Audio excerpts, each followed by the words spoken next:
Oh, okay, I just got the recording. So I think that's good enough to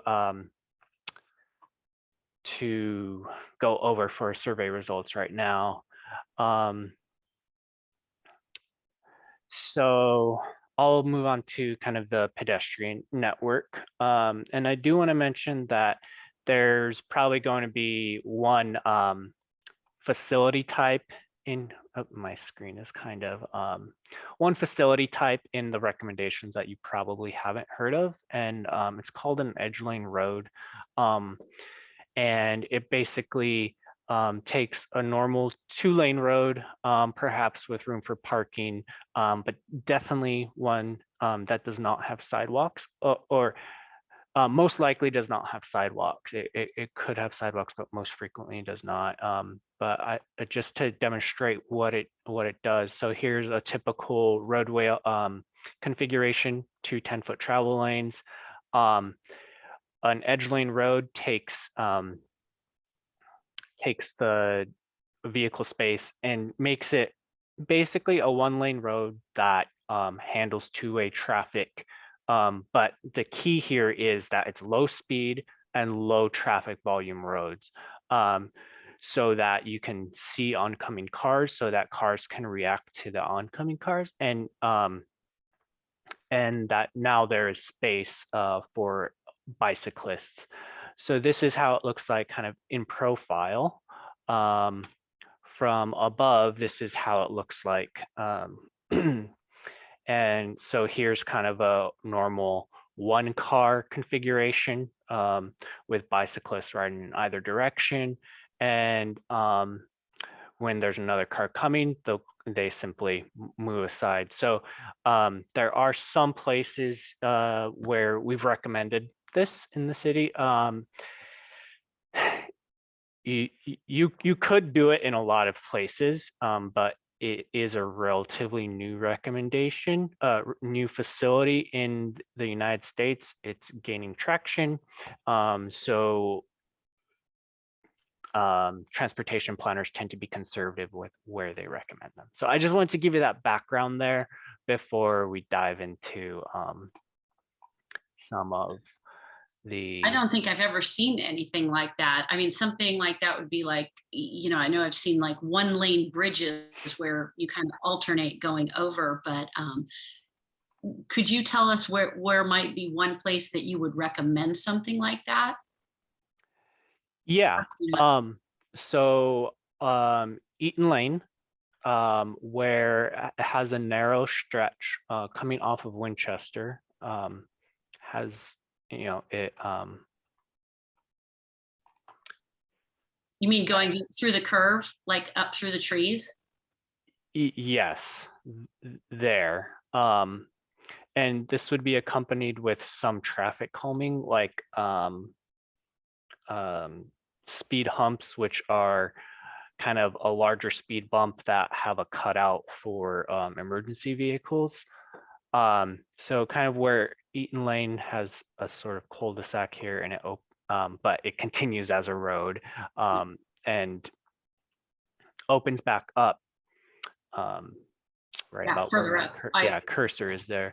So that's a narrow stretch that is tough to do anything with in terms of sidewalk and fill or bike lanes. But it does, one of the goals we had with recommendations here was to provide kind of a crosstown route for bikes and pedestrians off of the main highways, the main arterials. So, these are draft, open to feedback. So that's, before we dive into that, I just want to highlight the challenge with creating an off. I'm going to bring over another map that is actually still in GIS right now. So in green here are through roads, and red are kind of the no outlet roads. So you can't see the rest of Dave's, but that comes through.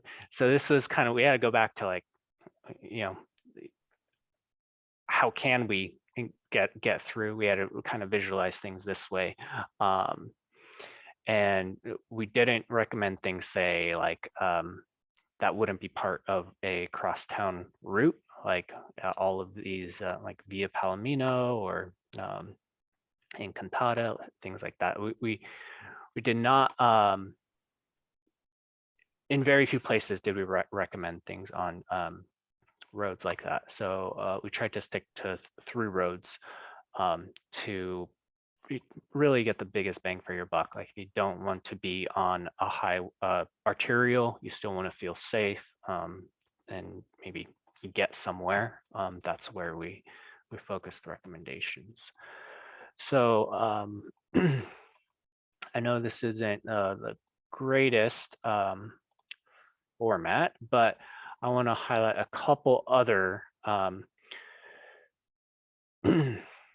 things here.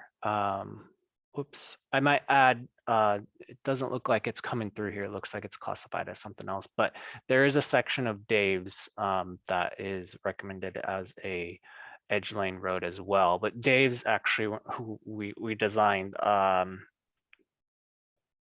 quite thorough idea there. Actually for grant purposes that maybe Jessica could mention, but there's protected, proposed protected bike lanes on this section, which for some reason aren't showing on this map. Is that the curvy section that kind of goes from, like, kind of, it's like curve and curve up towards Twin Creeks? It's between the school and Twin Creeks. Yes. Kind of curves. So there are proposed protected bike lanes there as well. So and sidewalk infill. Oh, sorry, that's because we're looking at the pedestrian map. That's why it's not showing up. But this is sidewalk infill here. So there's, we've identified where you might install a sidewalk on one side, on both sides, or edge lane road. So here on this map, yeah, this is the correct one. So an edge lane road is both a bicycle and a pedestrian facility. So it shows up on, ideally should show up on both maps. I need to fix that. But here you can see cycle tracks, protected bike lanes on the first part of Dave's, and a edge lane road, and then protected bike lanes again in the edge lane road for the proposed edge lane road for the rest of the length. So I'm going to jump back to the PED network for pedestrian network for a second. There are kind of two more kind of major connections or crossings, I'd say. One is to get to the county park here at Pepper Tree Lane. So it's really the only location where the city boundary comes close to the county park.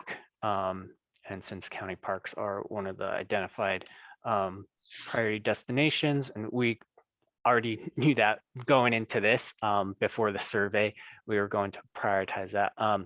So we also heard from many of you that a crossing of safe crossing of Winchester on this stretch would be nice. So that's really what this is here. Or sorry, that's that's the wrong street, actually. Winchester's up here. I'm talking about this crossing here. It comes kind of at a part of Winchester where there's good sight lines, some existing crossings. So existing crossings on the minor streets.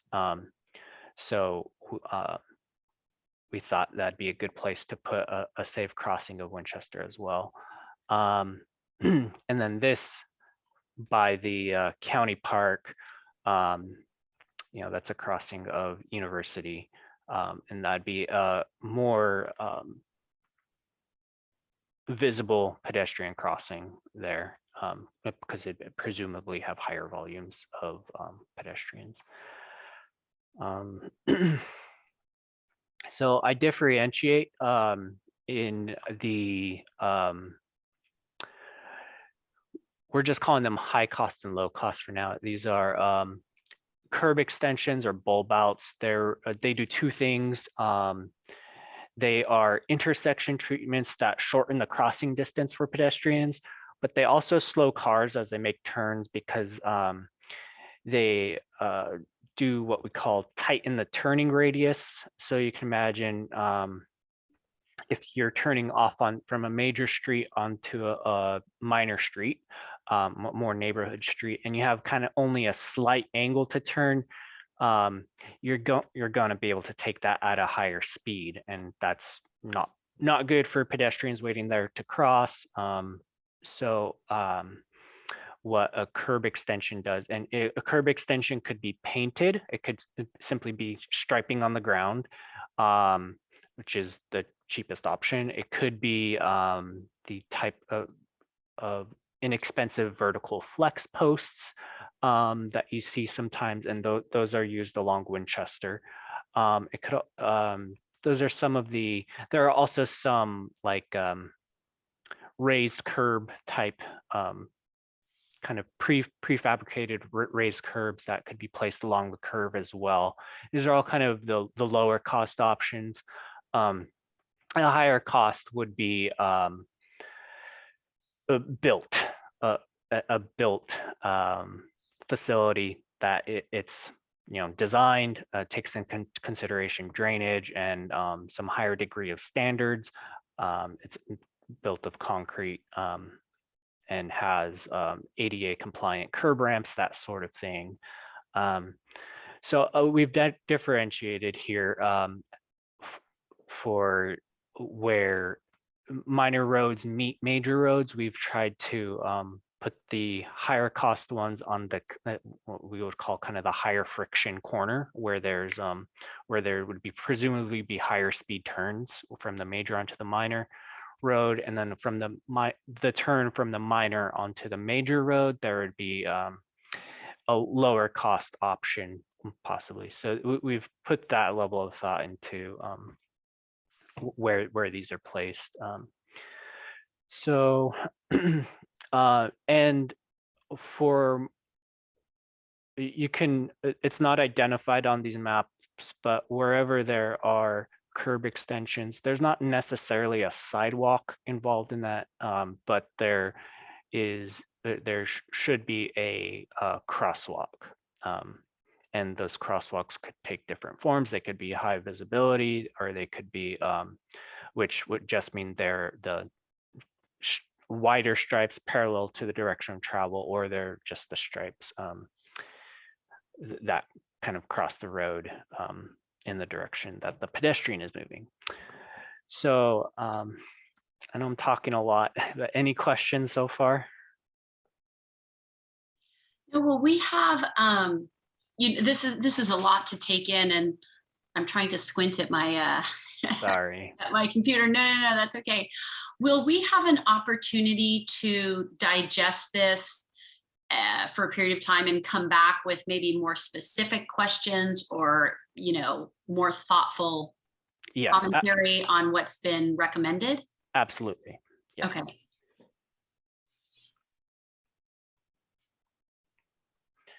No, this actually, I mean, it looks great. I mean, looks like a lot of work went into it. Yeah, for it's the size doesn't always the size of a project area doesn't always indicate that it's an easy thing to work through. But we do know that some of these are a stretch, like this connection here. Ridgecrest, so we do know that this is kind of utilized as a vehicle, like a cut through. Yeah, cut through, right? Yep. For people to get to the beach. So one idea is to they may be ignored, but really sign somewhere that, local traffic only. And then, if you have more things like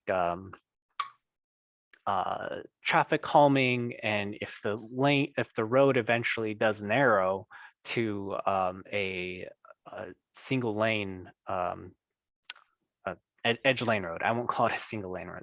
Edge lane road, that could also discourage that sort of traffic. So this is this connection here, Ridgecrest going through to out of town there, that doesn't really hit anything in terms of destinations for a stretch, but we want to include it there because of what we heard about that issue with through traffic and things like that. Yeah, nobody knew about that until like Google Maps and Waze. Just the locals used to know, like be able to get downtown, without, get away from the beach traffic if you needed to go downtown when there's beach traffic, but now everybody knows about them. Yeah. Do you know if there is an example of an edge lane road anywhere around here in neighboring communities that, we'd be able to observe? Probably not in your community. The first was installed in, I believe, Minneapolis. I can provide some locations, but there are very few.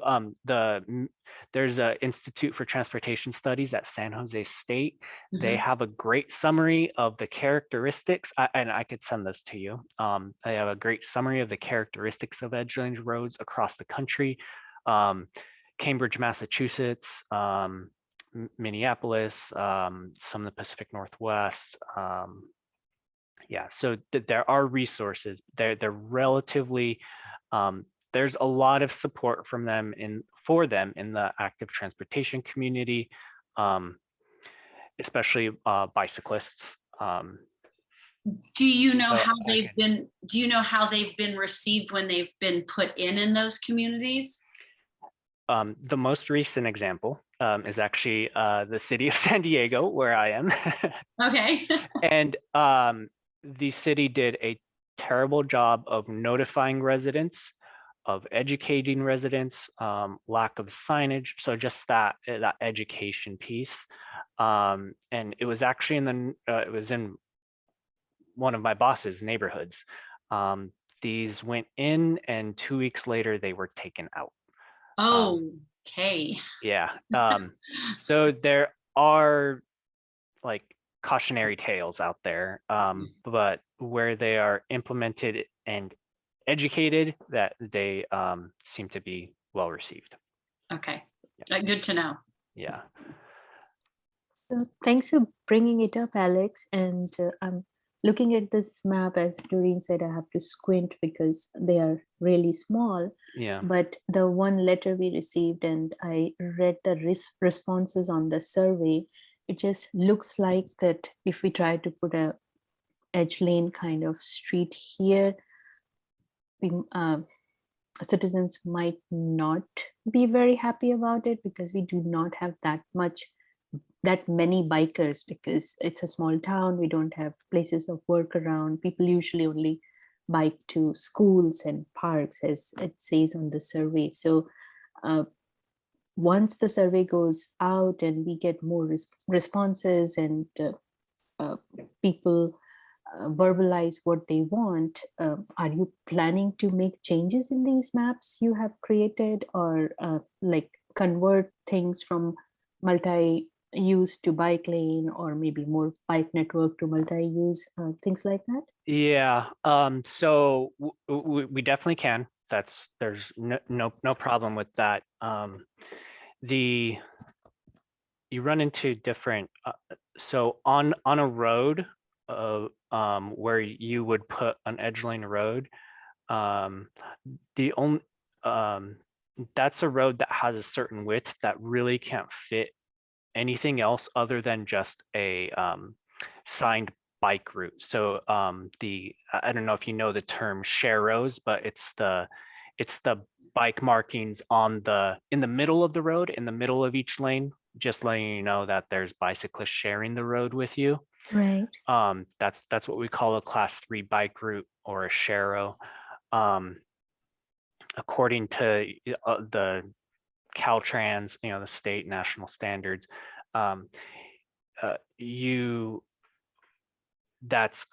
it's really just based on the width of the road. To a road where you might propose an edge lane, or you could only really typically put, if you didn't do that, you could only typically put a sharo. But in Monte Sereno, if you were to do anything else like bike lanes, which take at least 5 feet for each bike lane, let's say 10 foot, 20 feet of vehicle travel, 10 feet per lane, and then 5 feet on each side for a bike lane, that's 30 feet. On most of Monte Sereno's roads, you're cutting into parking space at that point. You could see here another what we've done, where we could fit one class 2 bike lane, we've put that in kind of the more dangerous direction. So typically, like if you're thinking about a road with a steep hill, you would put a bike lane in the uphill direction to provide protection for the uphill biker moving slower, and presumably less control, that sort of thing. But in the downhill direction, you'd put a class 3 bike route, the sharo, just because the bicyclist at that point has the advantage of downhill speed. So we have done that. We've done that where we don't have to cut into parking, because that's a broader discussion, where this configuration along Dave's Avenue actually would take away some parking, not all of it. It is done conscientiously in regards to parking, but kind of across the board, it's that balance of people asking, well, so you're gonna take away my parking to put a bike lane that may or may not be used as much as I use that parking, that sort of thing. So it's a balance. We had discussions with Jessica about Dave's in particular, and just in speaking with some of you during our visit up there, that yes, people park on the roads, but they also have large driveways. But still, the perception of taking away that parking usually isn't worth the fight, is what we've seen. That's true. It's more like, I think, matter of habit than having large driveways. Like, I know my neighbors always park on the pavement instead of their driveways, and they have a garage too, but it's just a matter of habit. They have young kids, they come, they leave their car and do whatever they need to. So once you get into that, oh, I'm going to put a bike lane here, people are going to question, why are you taking my space away? And that's what my question was, because the examples you brought up, like Minneapolis or Boston, these are college towns, people bike a lot. These are big towns. Monte Sereno is small, and other than schools, I don't think people use bikes that much, right? Most people walk, and they would want to see sidewalks because we don't have sidewalks on so many of our streets. So it might come down to it that you might have to make some adjustments and changes into your maps when we are closing towards the finalization of those things. So that's why I wanted to check, like, as you gather more responses from the people, are there going to be changes, and changes from probably bike lanes to sidewalks or things like that? Yeah. So, and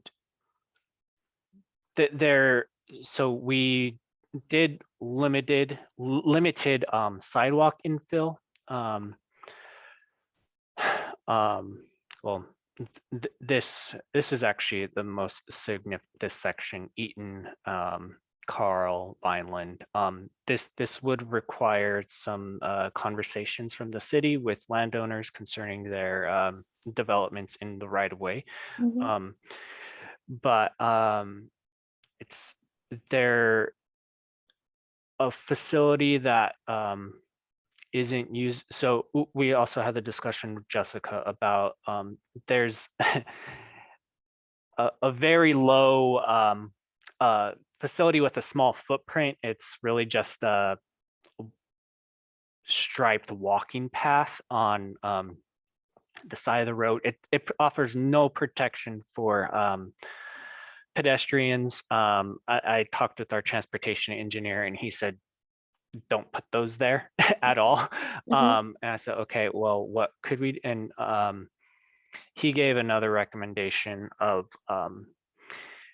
basically I could pull up an example of what I'm talking about. Give me just a sec. I say, I think there's probably a lot of landowners in that area that wouldn't want sidewalks. That's true. Yeah, so I think there's a lot of people who moved into Monte Sereno because they like the more rural feel. So I, you know, obviously there'd have to be discussions with, you know, the homeowners, landowners involved.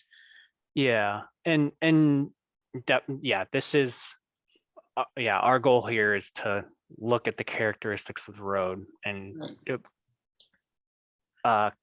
suggest the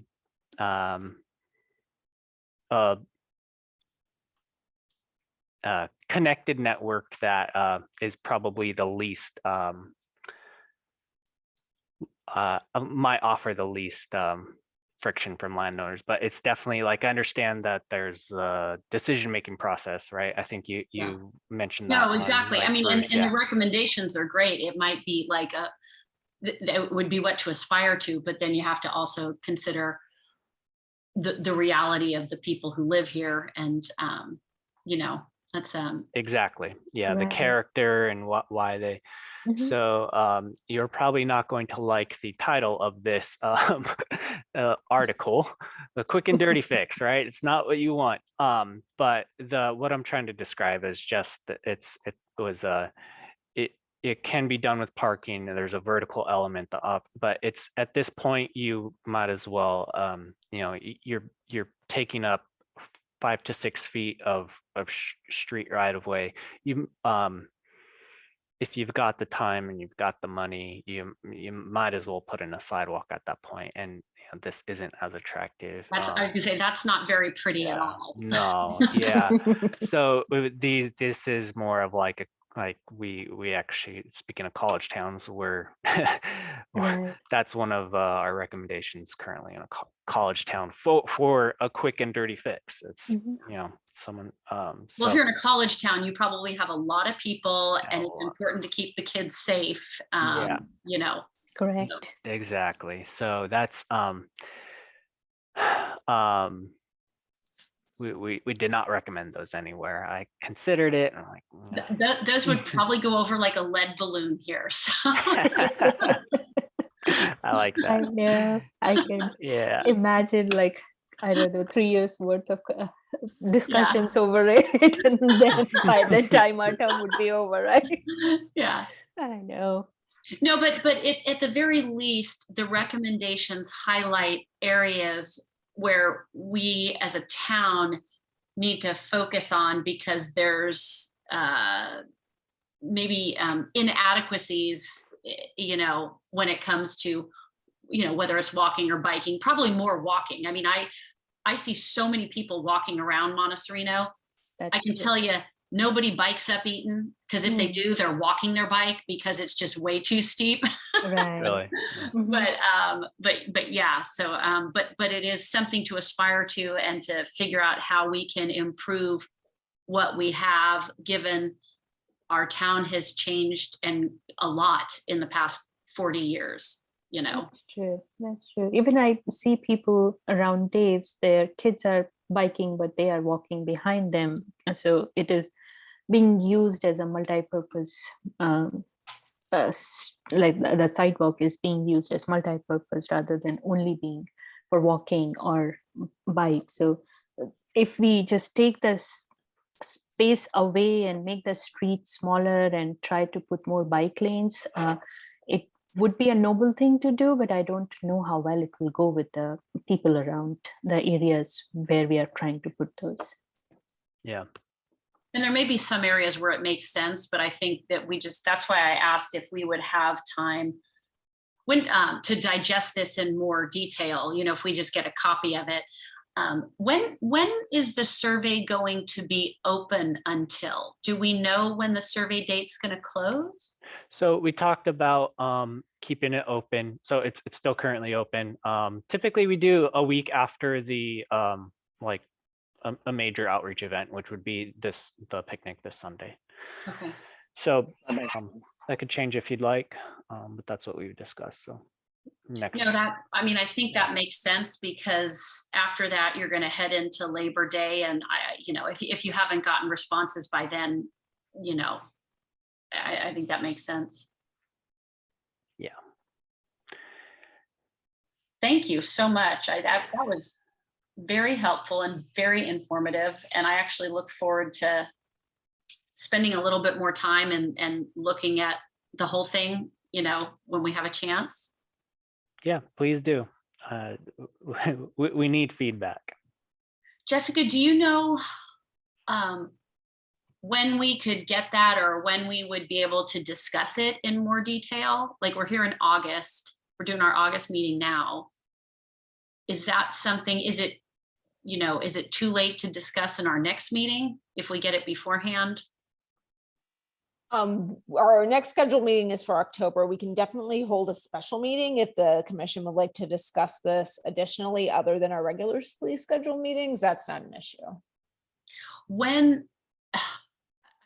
So when do you need, or when does the town need, like, our recommendations or, some input from the commission regarding this?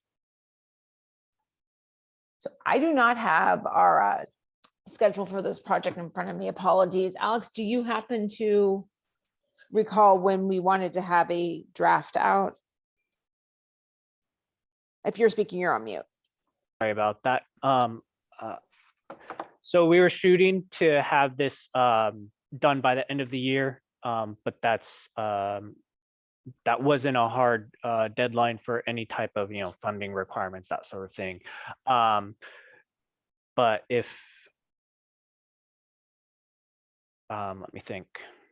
I think that would put the time frame you're talking about, if there was a special, I don't know what kind of effort would go into a special meeting, but if we had your input by October, this time in October, I would say that's fine.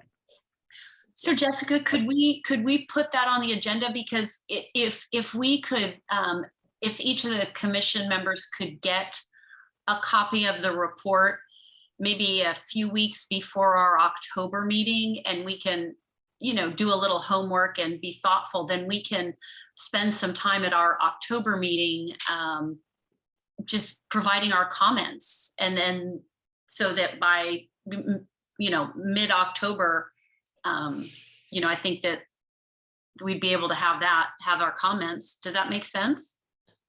Yes, I will work with Alex on some scheduling and work that out so you have something ahead of time so we can have a more robust discussion. Yeah, and if you think we need a special meeting, we can do that, but it might make more sense for us to discuss it. And if we need to do a special meeting, do it like immediately subsequent to the October meeting, just because we've all, we'll have it all in our mind. If there's any votes or recommendations or anything. But I just think the October meeting makes sense. Got it. I might add what we provide in addition to kind of an overall map would be a list of like how we would break this out into discrete projects. It's not like you're gonna develop you know, half of Eaton. I'm just picking on Eaton. Let's pick on Dave's, you know. You're not going to develop anything on Dave's from Winchester to the school. You know, you may pick on some like intersection improvements, but you really wouldn't put in bike lanes there without doing the whole stretch or significant stretch. So we define those projects and provide them in a table to accompany the map, and just simple numbers on the map correspond with the numbers in the table, that sort of thing. So Okay. it gives you more detail than just looking at this. Okay. That makes sense. Like you said, it would probably be helpful for us to have that a couple of weeks before our meeting, just so we can put a little bit of time and effort into digesting what it all means. And I'm sure, you know, given all the commissioners and we live in different parts of the city, we probably, you know, have a grasp on most areas and can at least bring some comment to what's being proposed. Yeah, absolutely. Cool. That sound like a plan, Jessica? Yes, that works for me. Awesome. Perfect. Thank you so much, Alex. That's very, very helpful. Sure. So are we going to move on, Jessica? If there are no more commissioner comments, yes, we can definitely move on. Okey-doke. I think our liaison is not here. I think I saw an email saying that he sent a report to Barry and to you. I didn't see anything, but was there anything noteworthy, Jessica? No, I think that may have been unrelated to the commission. Okay, perfect, perfect. Any committee and commission reports? Barry did not provide me with any summary of anything, so I think we will probably skip that. Probably because he wasn't here. Probably. Then I think it is time for your report. So just a few small updates for this meeting. Those 3 grant applications that you all reviewed the checklists for were submitted to the VTA late last month. That was the Dave's project on Dave's, the gap closure on Highway 9 for the walkway, and then a joint application for improvements on Winchester Boulevard with the town of Los Gatos. The VTA is supposed to be coming up with a preliminary list of recommendations for funding of those projects. They're going to score them and rank them, and then those have to be approved by the MTC. So we should have some idea if we may get some funding by about this time next month.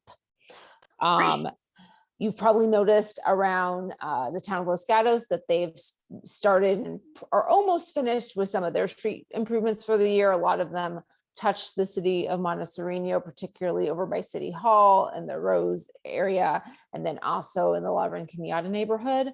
If any of you are wondering, the rest of La Rinconada is also being paved by the city. So the town has done the upper part of La Rinconada, and then that lower part is being done. But I know I got some contacts from some concerned citizens in that area about that not being repaired, and it is going to be significantly repaired later this year. And that will be with our pavement management program, which will be probably late September, early October. The main street for this year is going to be Greenwood, since it's pretty long and has speed bumps and some issues with tree roots. That's going to take up the majority of the budget for our pavement improvements this year. But we'll also include that part of La Rinconada and a few other streets that have some more serious issue, discrete issues. And that is all I have for you all this evening. Excellent. With respect to future agenda items, I think that the biggest one will be a review of KTUA's recommendations. Probably end up spending a good chunk of time on that. And Jessica, do you think, I know I don't have the information in front of me, is the pavement management project projection for doing Bruce next year? I believe it's fiscal year 23-24. Okay, so it's so potentially next year, potentially later in, or late next year or early the year after. Okay. And do you think, I know that we had reviewed the school traffic, I think that, regarding, Dave's Avenue and, Poppy and Bruce. Do you think there's a reason to do that again, or we already know that intersection needs to be addressed, which I think will be part of those improvements. But do you think we need to, schedule that into looking at that again, or are we okay if we don't? What do you think?